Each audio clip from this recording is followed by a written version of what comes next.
Hey, this is Derica, your host on the Happiness Recipe Show 2.0, where top experts are sharing their personal stories of breaking through their own fears and resistance into living their happy life and how you can do the same. I'm very excited to welcome and talk to our expert today, Karen Swain. Welcome to the show. Thanks, Jerica. Thanks for having me on your show. Absolutely. Absolutely. Thank you. Thank you. You guys, if you haven't met Karen yet, I'm going to go into her bio so we can get to know her a little bit more. And then we'll dive right into those magical questions. Okay. So here we go. Karen Swain is a teacher of deliberate creation, spiritual mentor, educator, host of Accentuate the Positive Media, author of Return to Love and Awakened by Death, and an inspirational speaker who, wait for this, activates, accelerates, assimilates, and accentuates the new world teachers. Woo! A lot of power in those A words. Loving it.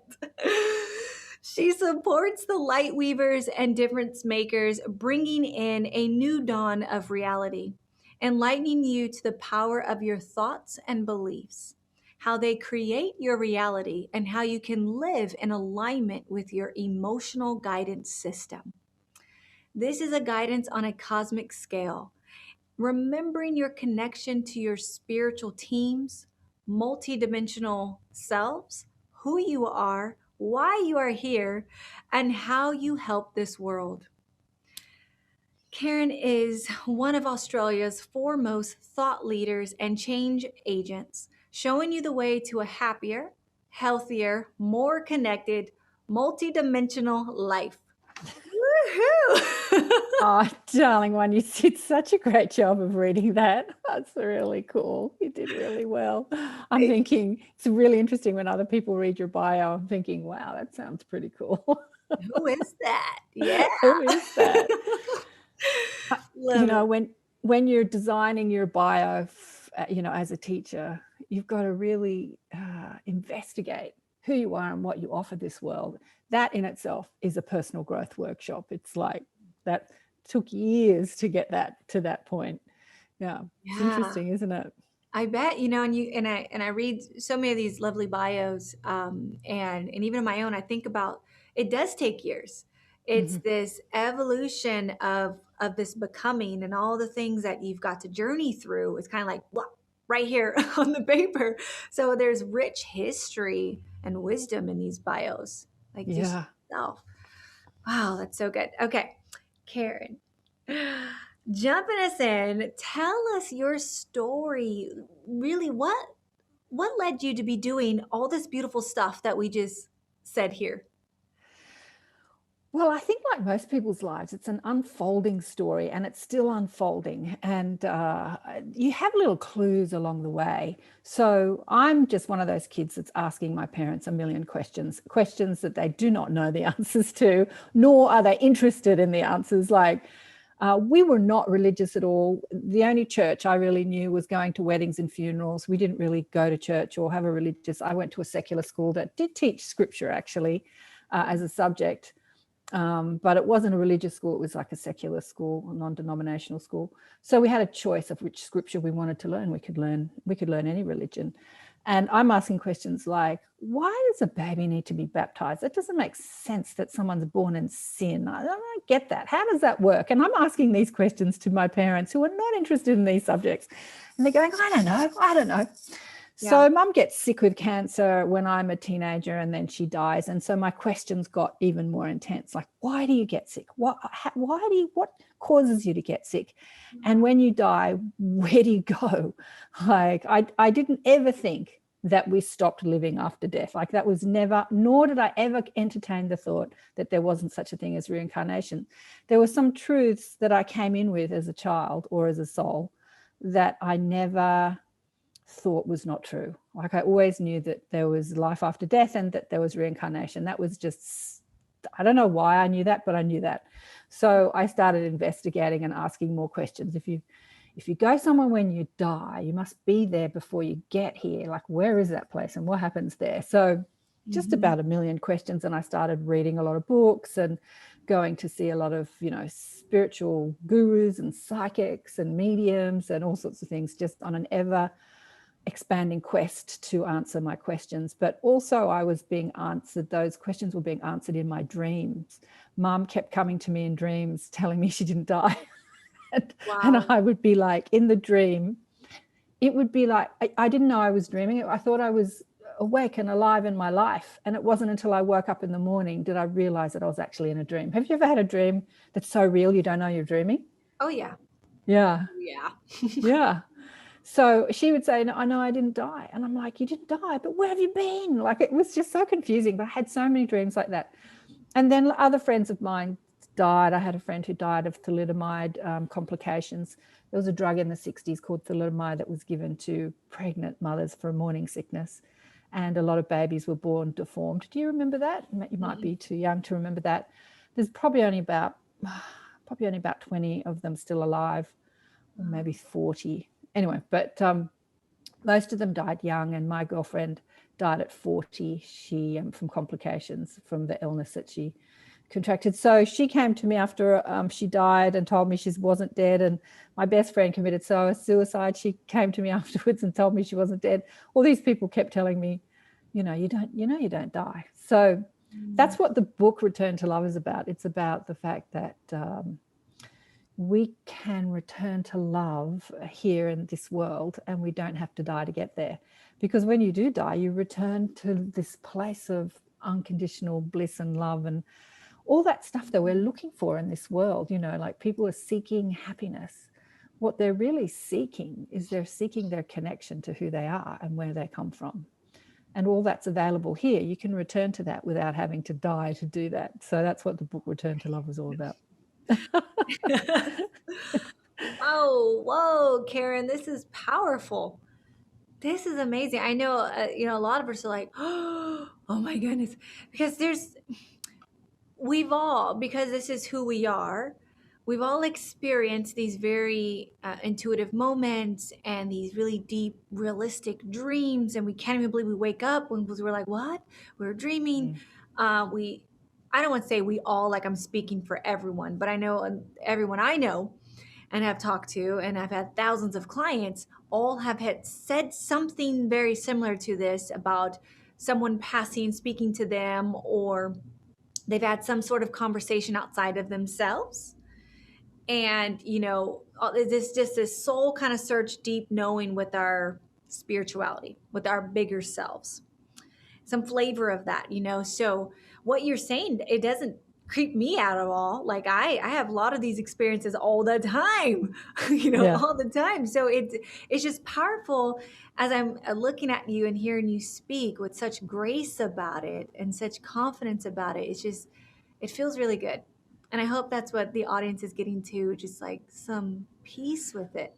Well, I think we all have these experiences, but we dismiss them. We all have intuitive knowings, psychic ability. We all communicate with our dead loved ones.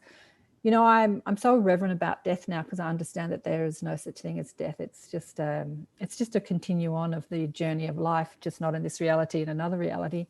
So when people die, I always ask my friends or strangers when they've had a death of a loved one, so have you had a conversation with them lately? And inevitably I'll get things like, no, they're dead.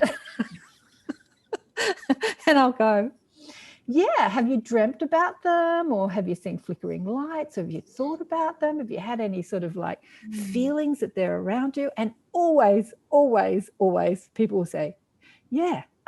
Mhm. Because no one has this conversation. So they're not recognizing it or giving it any importance. They're just saying, oh, I'm thinking of mum today, or oh, I had a dream about her last night, or, they're not making it a reality. It's just a fantasy, or they're not understanding that these sensations and messages that we're getting are real, are real. That leads me to this moment. One of the biggest fears that humans suffer from is the fear of death, right? Right. And so speak to that person right now that they're so afraid of dying. they're afraid of what comes next. They don't know that. I mean, that's something I've had a lot of friends that had that legit fear. You know, I like you though, I've never felt like this was it. And I know there's so much more. So I've kind of been at peace with that. I feel that way. I don't know why, but I just do. But that is a real fear for people. And did you ever at once, you said you never felt that fear of dying, right? Or have you? I think we all feel the fear of dying, but I don't think the fear of dying is the fear of dying. I think it's the fear of living. I think that there is a survival fear that we marinate in this world, and we're bombarded with it in every message we see on every media outlet, whether it's a Hollywood movie or anything. At the moment, that fear of dying has been ramped up to the nth degree, as we've been given a narrative that there is some deadly pandemic disease that's going to kill us, and so people are terrified that they're going to get sick and they're going to die. It is such a huge thought form in this world. Yeah. And when you overcome that fear of death, you actually learn to love life and be happy in life, because that fear of death underpins every other fear. Every other fear is that fear of death. So when you're worried about money, for instance, there is a survival thing. Will I survive? Will I survive? Will I have enough money to survive? Can I eat? Can I survive? So it's underpinning every fear.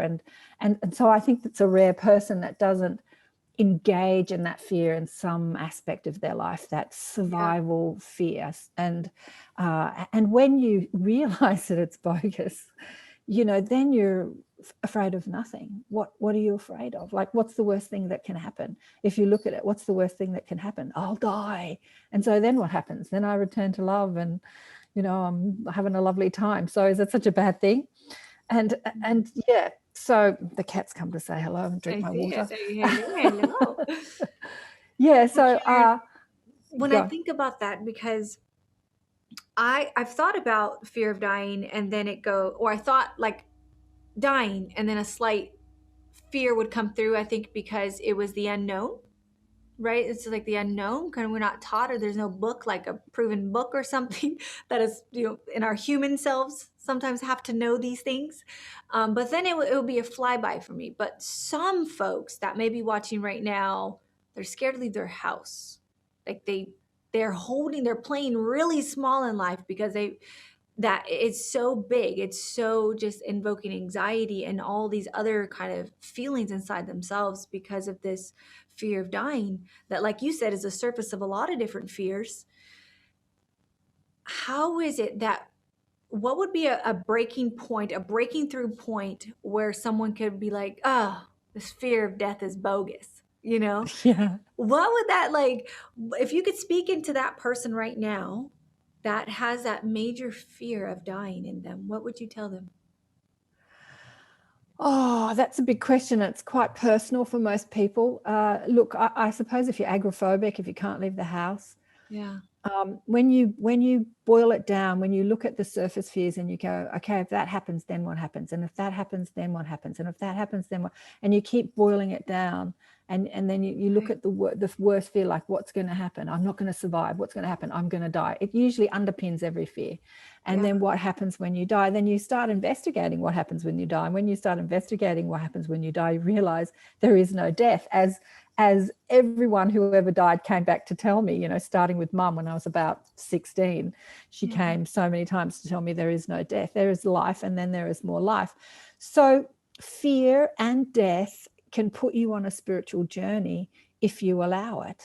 And that's why I wrote the book, Awakened by Death. It's people's stories of how their death, they've died and had an NDE, or they've had a tragic death of a loved one, like there was a little 5-year-old shot in a school shooting. There was a mother who had her 21-year-old son commit suicide, kill himself. And there was Dave, who had his 13, 14-year-old daughter was blown up in the Bali bombings in the early 2000s. And so this death thing, when you look underneath every tragedy that we ever go through, it brings you back to a spiritual journey. It makes you ask questions, just like the death of my mother made me ask questions, more questions. I was asking questions before, but when she died, I'm asking more questions, bigger questions, more meaningful questions. And as you ask those questions and seek those answers, you end up on a spiritual search, a spiritual journey.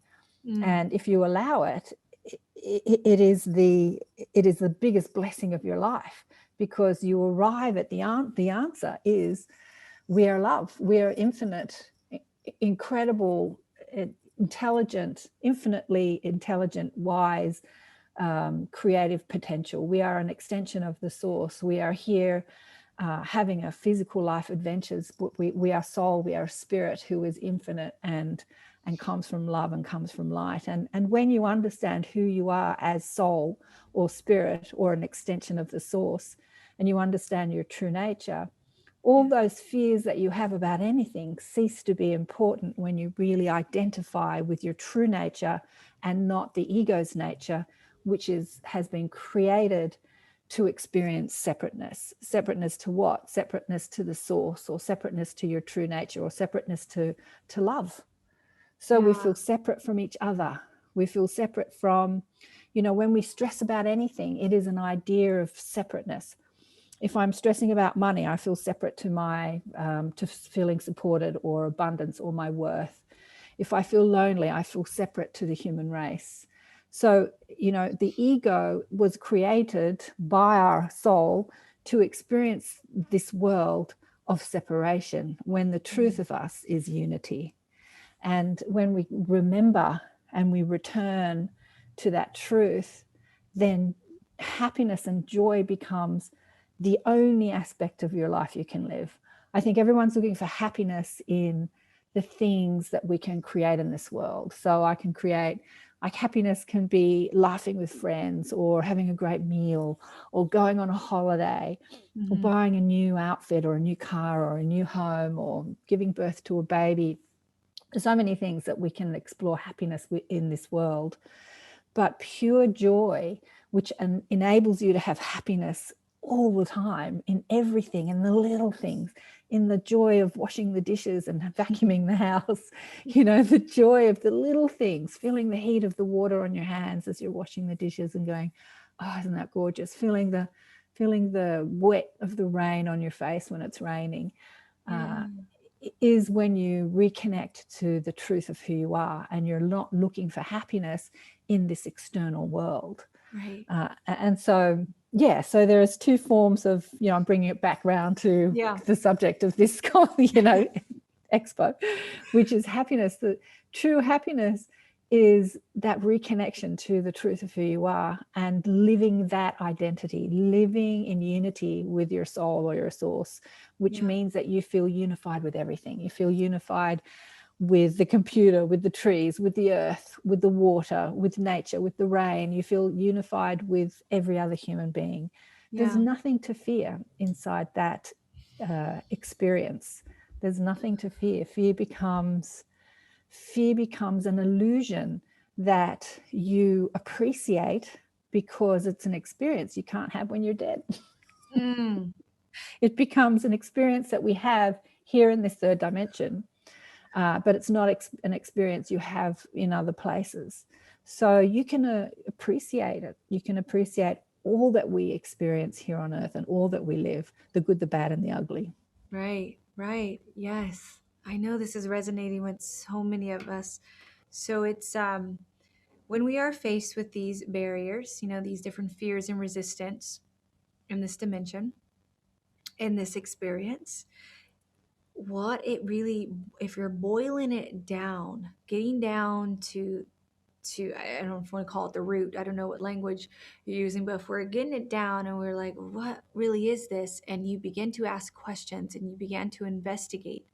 I love how you said when you start investigating these things and seeking these truths out of who you are and what this is, all of those other things that really don't matter start to just naturally break down and release and melt away when you hone in on the truth, when you hone Right. in on who you really are.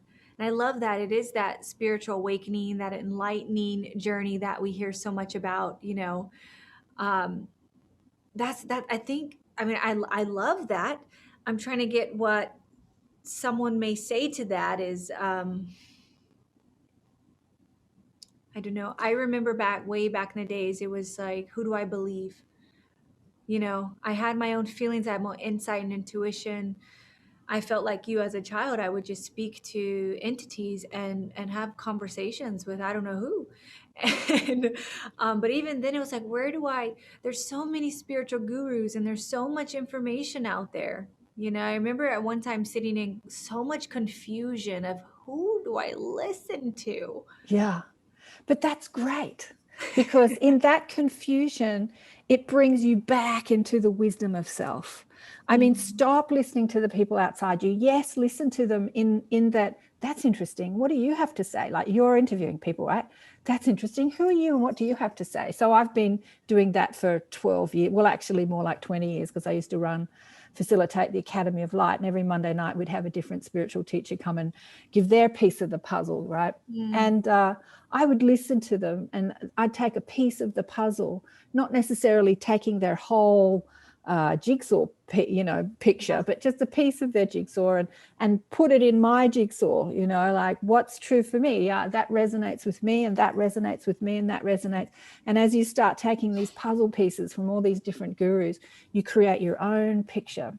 Yes. So confusion is a great thing too. So Esther Hicks says that there's three components to the creative process. The first one is ask. As you ask, you summon the energy that comes to answer what you're asking for. So we are asking all the time, like just that confusion that you said, it gets so confusing. That is an asking. Who can I trust? Like, that's an asking. And as you ask, you're summoning the energy that is bringing what you're asking for.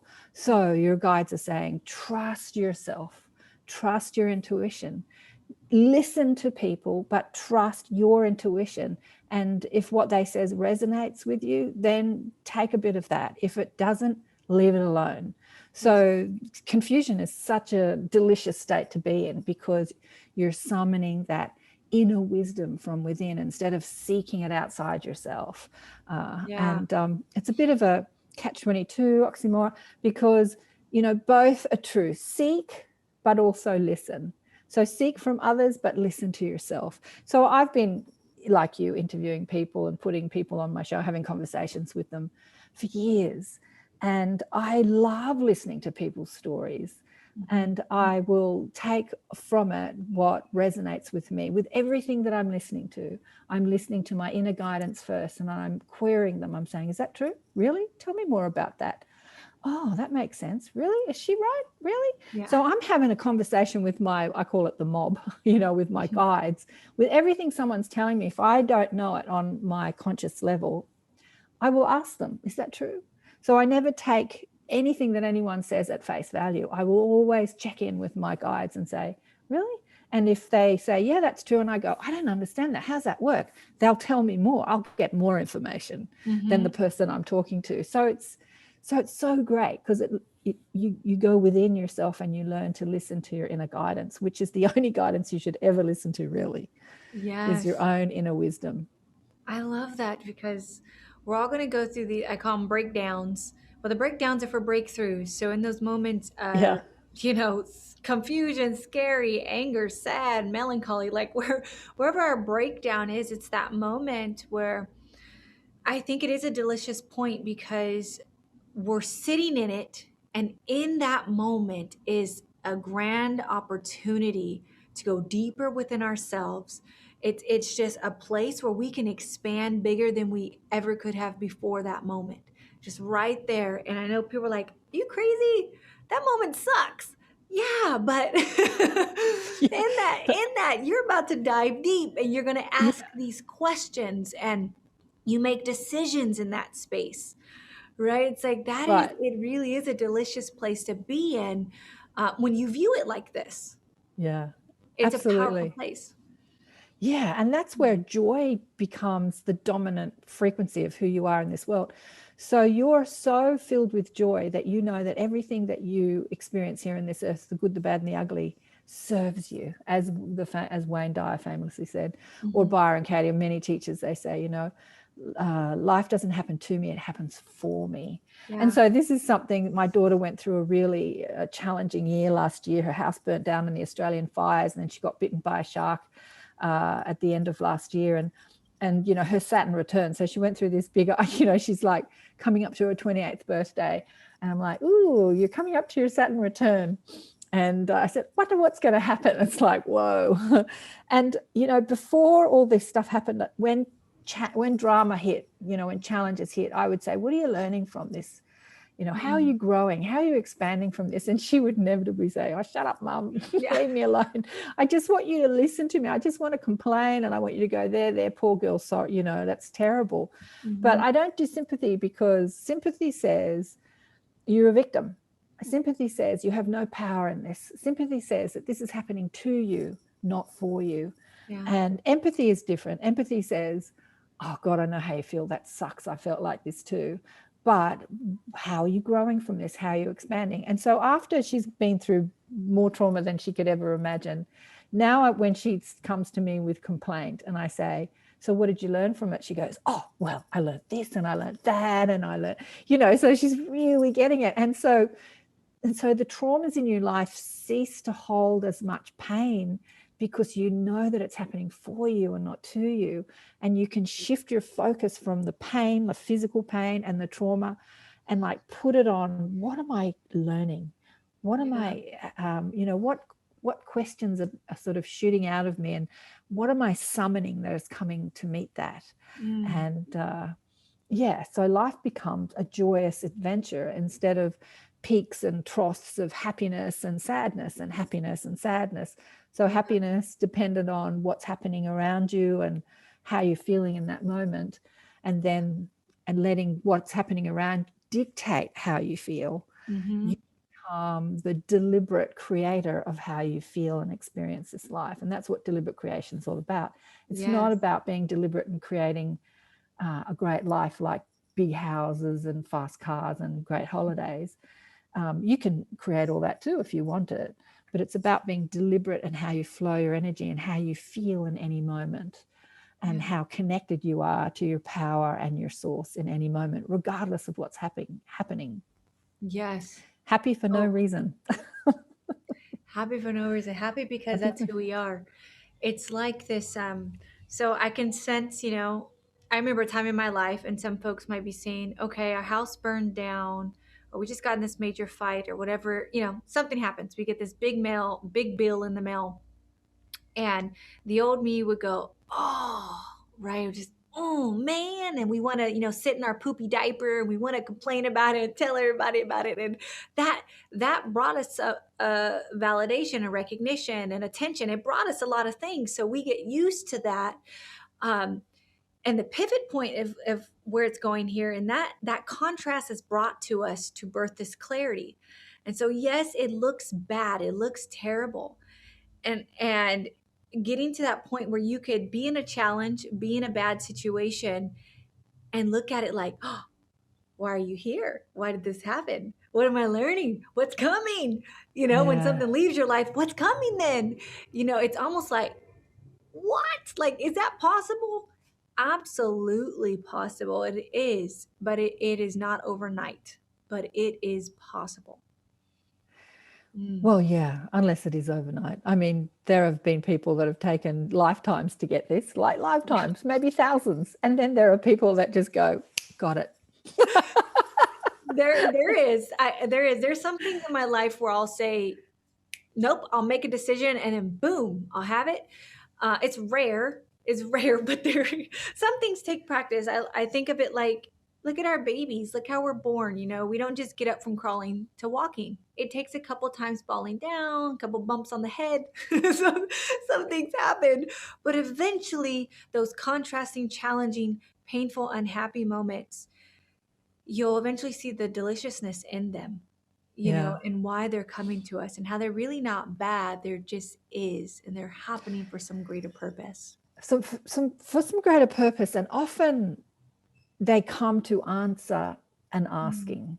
So, for instance, my daughter was living in a community down south and really earning no money and had no money.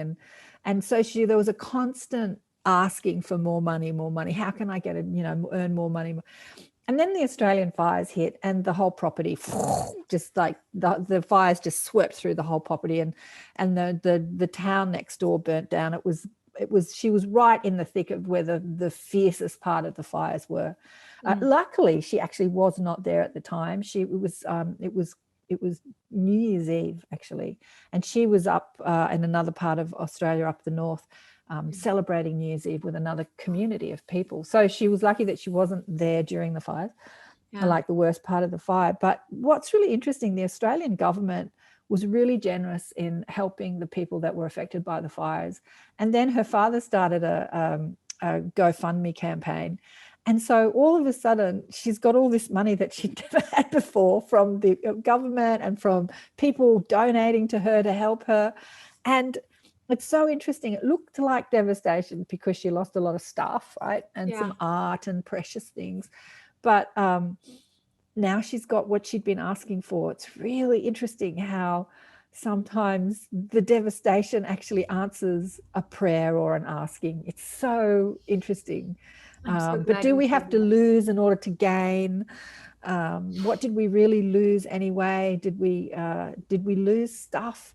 Or like, what are we going to put our focus on? What we lost or what we're gaining? And that's the choice that we've got, right? Yeah. Where is the focus going? Am I putting it on what I've lost, what I've lost, what I've lost, and being sad about that? Or am I looking at what have I gained, what have I gained, what have I gained? Not just material gain. What have I gained? What do I know about myself? How resilient I am? Yeah. Yeah, and that's the choice that we are given in any moment, is that power of decision, that power of choice and power of focus. Do Yeah. I accentuate the positive or do I accentuate the negative? Right. Which one, you guys? We gotta do some self-reflecting here. And Yeah. also invite you to look at those, because if I think about challenging times in the past, like I remember my car was totaled, and it was right around the time I was like getting married, and we had this honeymoon in Europe, all over Europe planned and all that. And I'm like, oh man, I really need some more money. Like there was just a low point where we're like asking for cash, and then my car gets totaled. I'm like, what? At that time, it was like this terrible thing, but it was really that actually brought like 15 grand at the time, this total of the car, which was exactly what we were needing for all this other stuff. I got a new car. Like at the end of all of that, there was this beautiful birthing. So I love how you did bring that up, because I know all of us can look back in life, and what was once something terrible, we actually seen it made room for something that we were requesting, Right. and better. So that's powerful piece. I love that. Yeah. Wow. Yeah, it also took her, she was down the South Coast with this group of people trying to create this sustainable community, and it wasn't working Yeah. because egos get in the way. Oh, I'm just looking, it says 11:11. And that's the thing about all these people are coming together to create sustainable communities, and then egos get in the way. It's my way or the highway. They don't work in collaboration with each other. They're all these power struggles. Anyway, and that was happening in her little tiny community. There was only really 3 of them on the property. And so the fires just put an end to that. Yeah. When instead of the struggle of how to, and then it took her on other adventures where she was out to sea. The pandemic hit soon after that, and Mm-hmm. she was working for a guy here in Sydney, and he has a charter boat on Sydney Harbour, takes people out in the harbour, and in winter they go out to sea and do these adventures and make these documentaries. And so when the pandemic hit, he's like, right, I can't run my business because we can't, have parties on Sydney Harbour because we can't come together anymore. So let's just go early. We'll go out to sea early. And they called it escape into isolation. So a small crew got on the boat and then they went out to sea while everyone's, masking up and isolating here on the land. They're out to sea with the dolphins and the whales. It's so wild how it all unfolds. It Like, is, isn't it? Life is yeah, a fabulous adventure if we just allow it. It's so amazing. that's Yeah. the thing right here, allowing it. And so that's the piece of this, why this show is about here in season 2, is releasing that resistance, not, paddling upstream, Right. not focusing on those things, that are creating these very unhappy feelings within our being and our experience.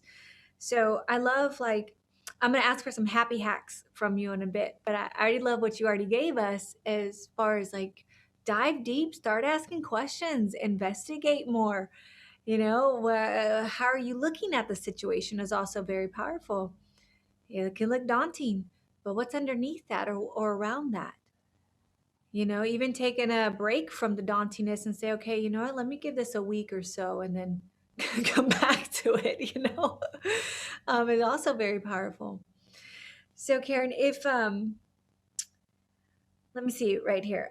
Do you have? I know I love testimonials and personal stories are just so exciting for us all. Do you have? I know you work with clients. Do you also work individually, one on one, with Yeah, folks? I do. Okay. Yeah, yeah. And do you have a story you can share with us of a person who was stuck in the resistance? She was stuck in that maybe fearful state of being, or some Oh God. hardship in life, and how you were able to guide her through, and like her story on that. Or his, Oh, I don't know, a I person. do. I have so many. Look, I've just had someone do my 12-week personal course. Like we come together once a week for 12 weeks, and she was someone who was a life coach. She'd done all the certificate life coach training. She was so educated up, and she'd done marketing courses and everything. And she put herself out there to start her work, and she found that it wasn't happening. And so she went very sort of resistantly went back into the family business, because the family has a big business and it was there. And, if she needed money or a job, there it was. And so she went back into the family business feeling like a failure. I'm doing something, working in IT, that I don't want to do. I want to be out there helping people. So she had this real desire to help people. And then she started having these sessions with me. And in that 12 weeks, her whole life transformed. I don't want to go too much into it because it's personal, but she got in touch with her guides and started channeling these exalted wisdom. She started a blog called Wisdom from My Dog, because she got in touch with the higher self of her dog, because we started talking about the dog. And then in meditation, she met the higher self of her dog, and he was talking about his past lives and how that dovetailed with the family. And oh my God, it was amazing what was happening to this woman. Yeah. And she realized that the company actually provided, it had hundreds of employees. There was an audience sitting right there in front of her that were looking for her life coaching skills. And her brother was the CEO of the company. And so she went to the brother and said, I have this desire to sort of help people. And he said, right, well, then we'll make you a part of HR, human resources. And so she became the head of HR, and she has hundreds of employees that she now can administer to with her mindfulness courses and training programs. And so here she was at the beginning thinking, I'm a failed life coach and I can't get it together.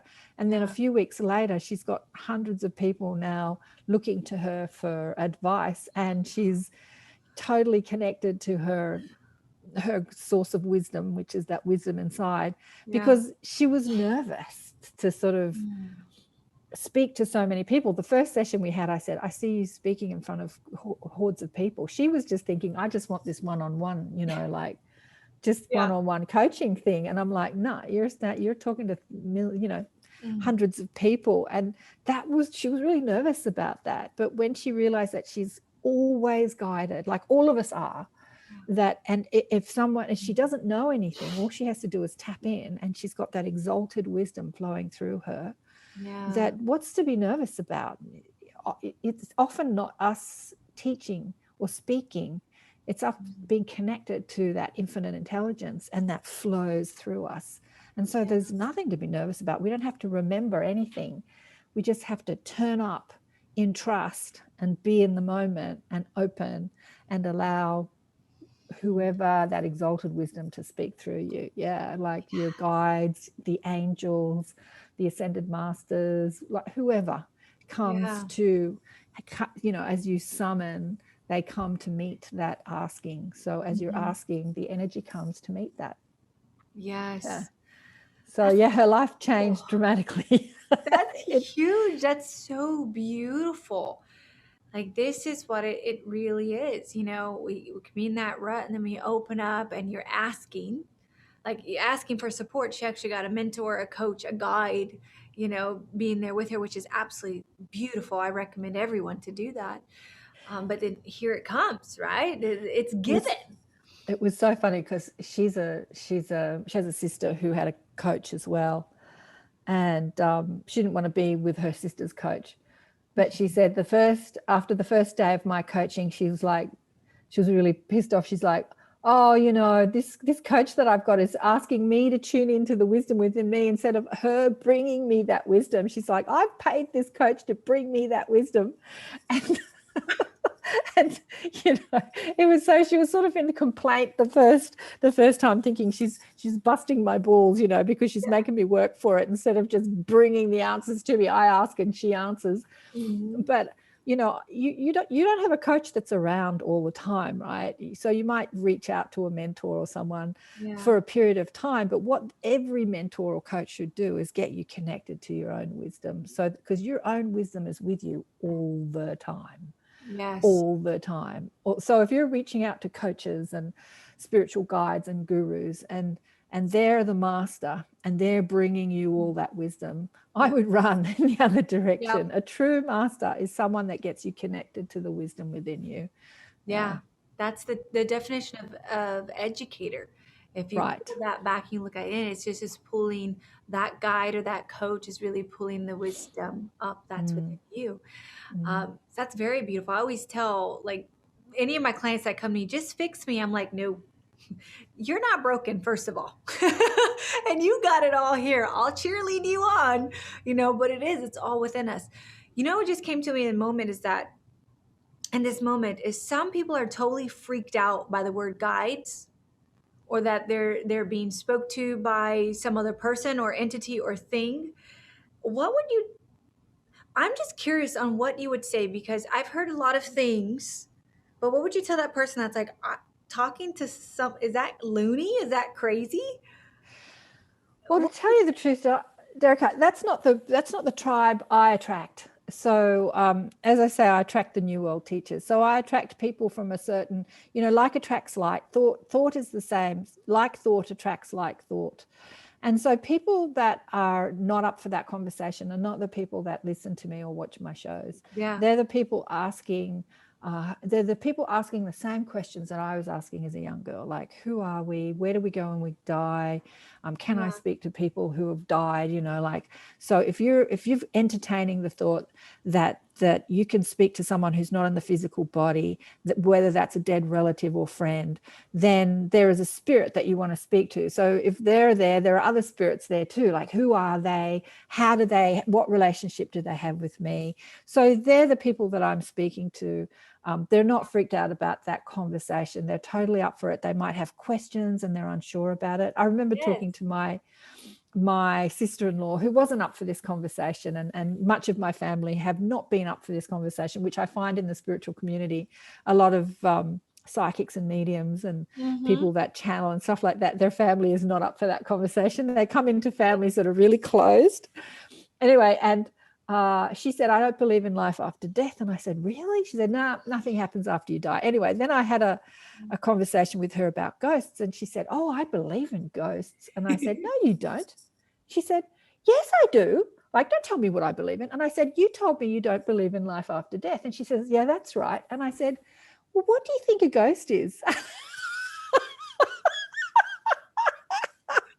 I love this. You had not put two and two together, like. That was it. That's what was channeled through in this moment, because that's what whoever's asking that question is wanting to hear in this moment. It's like, oh, slight tweaks and what we think is weird, and things we entertain and things we don't. It's like, this is who we are. I remember just first calling it my soul. Soul was so much easier than to say that. I remember I just, like, coming out of the closet saying I channeled was scary for me. Like, I remember saying, oh gosh, what are people going to think? Or is that too weird? Whatever. We kind of have these programs, but just letting it rip and letting it go. We all do this. It's all who we are. All connected.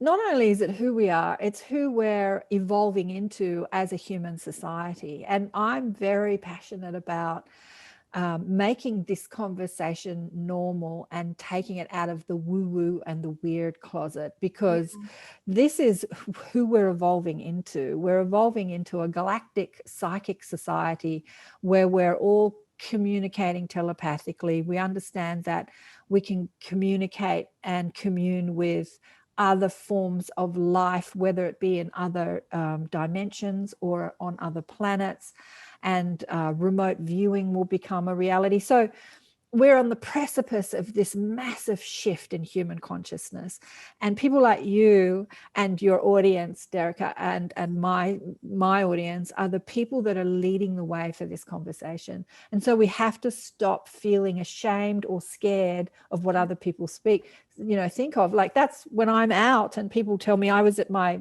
same sister-in-law the other night. Her son had an art exhibition, and we went back to their place, and she had a friend whose brother had died. And I said to the same thing. I said, have you spoken to him lately? Yeah. And he said, well, yes, actually. He wasn't one of those people who said, what do you mean spoken to him lately? He's dead, which I get all the time. I just make this conversation normal, like it's normal dinner party conversation. And he says, yes, I dream about him all the time. And when he died, I dreamt about him all the time. And every day I speak to him, I've got his photograph up, and every day I touch his photograph and kiss it, and I speak to him.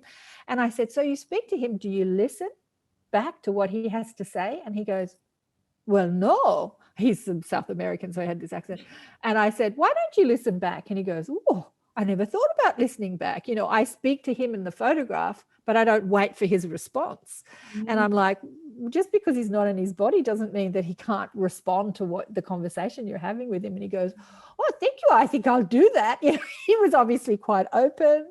But just to allow this conversation to be everywhere you go and make it normal. And my daughter's sitting next to me. She gets a little bit embarrassed because I do make it normal everywhere I go. She had an interview recently with these two young boys.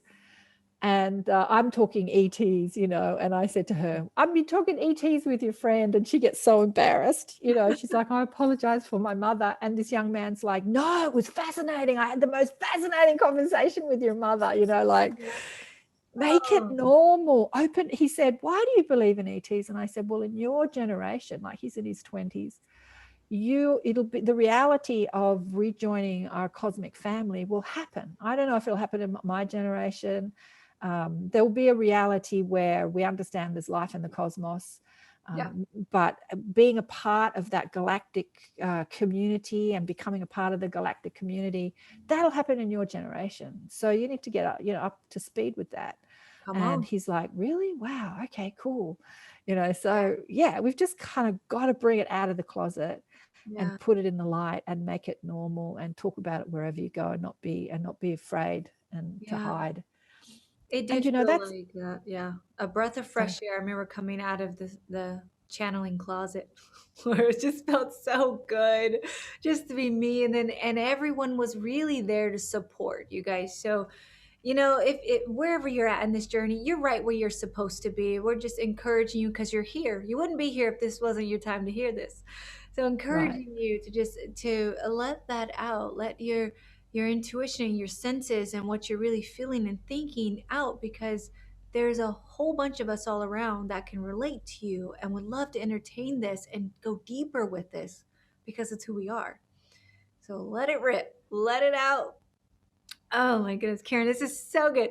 Can you just, for time's sake, can you give us one of your happy hacks, that maybe something that Karen does whenever you feel out of alignment, contrast hits something, you're just feeling out of sorts. What is something that you do that? Well, the most powerful happy hack that you can do is, remember in the bio it said educating people about their emotional guidance system. Yeah. So our emotions exist to guide us. And what are they guiding us to? Well, they're showing us what our belief, because many people have spoken about how we're run from our subconscious beliefs. Like we have conscious beliefs and ideas and desires, but when the shift hits the fan, those subconscious beliefs are what run us, and they inspire and evoke our reactions and responses and emotions. So our emotional guidance system points to what we're believing. So anytime you hit a negative emotion, regardless of what's happening to you, it's always saying that you hold a belief that is contrasting or contrary to the truth of who you are. And so always, always, always question your stressful thoughts. Is it true? So a thought comes up, and then you're responding to that thought through an emotion. So a thought like, you're an idiot, you're a failure, you can't get anything done. And then there is like depression or unhappiness. So when you inquire into what you're believing and you question that, then you'll find that what you're believing is a lie. And that is creating your happiness or not happiness, like it's creating your stressful thoughts. So if you question your stressful thoughts, using your emotions to point, it's pointing at a belief. So I'm feeling bad at the moment, like just that self-inquiry. So why am I feeling bad? What am I believing to be true? Because we often don't know what we're thinking in any moment because we've got so many thoughts going, but we're always aware of how we're feeling. Yeah. So people say, how do you feel? Oh, I don't feel good at the moment. I'm feeling a bit sick. I'm feeling a bit dizzy. I'm feeling a bit tired. I'm feeling, so the feeling is always present and where it's available to us. And so that feeling is pointing at a thought. So use the feeling to go inside and say, why am I feeling like that? What am I believing to be true? And that can take some work because sometimes it might be hidden. I've done this with millions of people, but I remember doing it with someone who was in a lot of pain. And she had lower back pain. And I said to her, it was just over lunch, so I didn't tell her I was giving her a session. I said, what have you been believing, what's been stressing you out lately? And she's like this spiritual person. Oh, nothing stresses me out. A lot of spiritual people, pretend to be happy because they're supposed to be. And so they cover up their pain with their false happiness. And so this is what she's doing. I'm happy, I'm a spiritual person. I'm always happy. And I'm like, no, what's been upsetting you lately? No, nothing. So it was an argument with her to get to the crux. She said, well, actually something did happen. And I said, what happened? She said, well, I was helping out a friend and I made all this flyers for her workshop and I was doing all this work. And she came back to me and she said, I didn't ask you to do that. Why did you do all that? She got really angry with me and I was just helping her. And I said, and what did you think about yourself? She said, I was just trying to be helpful and people don't appreciate my help. Bang, right? There's the thought. People don't appreciate. I'm just trying to be helpful and people don't appreciate me. So we looked at it. I didn't tell her I was giving her a session, but I said, is it true? And she goes, yeah, this has happened so many times before. I said, let's look at this. Is it really true? Tell me about times where you have been appreciated. Oh, well, there was that time. Oh, and there was that time. And thought attracts thought, right? So you get on this momentum of thought. People don't appreciate me because you go in this spiral. You start believing your stressful thoughts. And so I took her on a different spiral and there was a person, we were at a function, who walked over. It was almost as if cue, stage left, walk on stage. She was scripted into this moment. And she walked up to this person and said, oh my God, I so appreciate you. You're such a helpful person. She said to this woman I was talking to. It couldn't have been better scripted. Like she just bang. And this woman who was in this excruciating back pain, all that pain just instantly melted away because that underlying thought, people don't appreciate me, had been brewing and brewing, and she'd been ignoring it because I'm a happy spiritual person, right? I don't look at my negative thoughts. So it turned into like she was in so much pain she couldn't walk.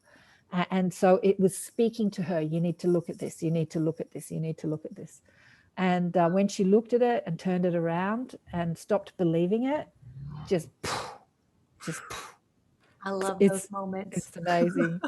That is so good. So that was just over lunch. That wasn't even in a session. That's just over lunch. Like just helping someone turn around their stressful thought. But first you've got to find it. So you've got to be honest, like really honest with yourself. If you're in pain or you're feeling bad, then you're believing a thought and you've got to find out what that thought is. So that might be when you need to reach out for help, for someone to really dig and find out what you're believing. Because you might have covered it up with, no, I'm a happy person. I don't believe my stressful thoughts. But they're there and your body is talking to you and your emotions are talking to you. It's your guidance system. So, yeah. Oh, that is so good. Inquiring, going deeper with it into So that negative feeling we're having, physically or emotionally, whatever it is, there's that underlying cause. Okay. And it always does lead back to some belief that is not true, that is very yeah, contrary to the truth. So, yeah. it leads back to a belief that's not true, but it also shows you that you are believing it. You know, I Yeah. remember when I broke up for the first time with my second husband, I was in a devastating despair. And Mm, I thought it was because my husband left and I'm unhappy. So I kept trying to turn that around and it didn't help my despair. And when I really dug deep into it, I wasn't in despair because my husband left and I was unhappy. I was in despair because I felt like a failure. So I was telling myself, you're a failure. You haven't managed to like get it together with a second husband. You're a failure. So there was this failure talk that was underpinning my unhappiness and not the fact that he left. You know, we got back together again and then we broke up later. And so I looked at that I'm a failure story and realized I'm never a failure. I learn, you know, I achieve, I fail and I learn. You can never fail. You can just learn. You can learn. And so that devastating breakup for that couple of months that we were apart, I learned so much about myself and I learned more about this work because I was doing it on myself. mm, So I was really digging deep and looking at what I believed, and I was holding this belief about being a failure, which is probably the most devastating belief you can hold, because how can you fail? You're an extension of source energy. You know, like it's the same with I'm not worthy and I'm not enough. If you are God, how could you fail or not be not worthy or not enough? I mean, it's the most bogus thought you could ever have, mhm. right? I, And yet, ugh, we we choose to do believe it. it. I have four little kids, and I'm always telling them, "You win or learn, babe. You win or learn. Yeah, you win or You know, learn. Yeah. that's it. There's no failing. There's no mistakes. Can't make a wrong decision. We make them right. It's, you know, just having these little things where I think this will be helpful when we go to shift in that belief. So we find the belief like you did, the belief that I'm a failure, and we face it, we see it, and then we're able to then pivot in that moment, shift it to the truth that you can't ever fail. That doesn't even make any sense. So you Yeah. have these like awakening. Especially, especially like the people that are listening to this, if you're there to help others or make a difference to others. So with everything that you fail at in life, you learn how to overcome your negative thoughts or your stressful beliefs. You learn how to overcome your circumstances. And as you do, then you're armed with this knowledge that you can help others with. Like, how could that ever be a failure? There are so many people that have had devastating things happen to them, and they become the best teachers, the very best teachers. You know, if you're talking to a teacher that they've had this happy life and everything's been perfect from them, they're not the best teachers. The one you learn from Yeah. your mistakes, so to speak, you learn from the trauma that you've lived. And so many light workers, light weavers, you know, I have a distinction between light worker and light weaver. So the light workers are people that work with the light and working for the light. But the light weavers are the ones that weave the light into a new reality, a new story. They create a new reality, not just for themselves, but for planet Earth and for humanity. They're weaving the light into a new story. And so the people that are listening to this are the light workers or the light weavers. Everything that you experience gives you the ability to help another. Yeah, Absolutely. We're all in this together. we're all in this Mm. together. Yes. I love it. Our mess is our message. Our past is for our present, and it brings us our gifts and it makes us who we are. And therefore, we're bigger and better and able to help others. I mean, I can't tell you, there's not going to be one person you meet that does not have a story, that Oh, doesn't have yeah. contrast. Absolutely. We come specifically to experience contrast. That's why we come into this dimension. I'm Isn't up that for that. crazy? Give me some of that. People will say, why would I ever come to experience these terrible things? You say, well, why would anyone ever, you know, like want to scale a mountain and put themselves in these conditions where they could die, their fingers could freeze off, you know, people die. You know, you give yourself these challenges because you know that through the challenges you learn, and yeah, so Mm. Oh, that was well said. That was so perfect. Thank you so much, Karen. Before you go, can we dive into that amazing? Are you giving a gift away to the viewers here? Yeah, so I've got the 10 top tips to lasting happiness, which is pretty much everything I spoke about, but just written out. I think number one is, to challenge your stressful thoughts. Mm, And the thing about happiness is that happiness happens through like momentum. So we can get on a momentum of thought. So when you focus or accentuate the positive, when you focus on the happy in your life, the happy in your life becomes the joy, because you get on this momentum of thought where it becomes more of your default setting, rather than going to, we're marinating in through our media system, especially, to focus on the negative. Like, we're just bombarded with messages about what goes wrong in this world and what's unfair and what's not right and what's cruel, and so we're trained to focus on the negative. So you've got to retrain your brain to accentuate the positive and get that momentum of thought happening, so it's your default setting. So anything happens, you go straight to, oh, this is going to be interesting. Why this happened? This is going to be fun. Like, yeah. it just, no matter what it is, good or bad, you retrain your brain. So yeah, the 10 top tips gives you Woohoo, some you ideas on how to do that. guys. That's a powerful document, you guys. It is right here below this video. Please do get it. Get it. Follow Karen, social media, her different platforms. I love all of her videos. I love her. I love her wisdom. You guys, please connect with Karen. Get your worksheet below.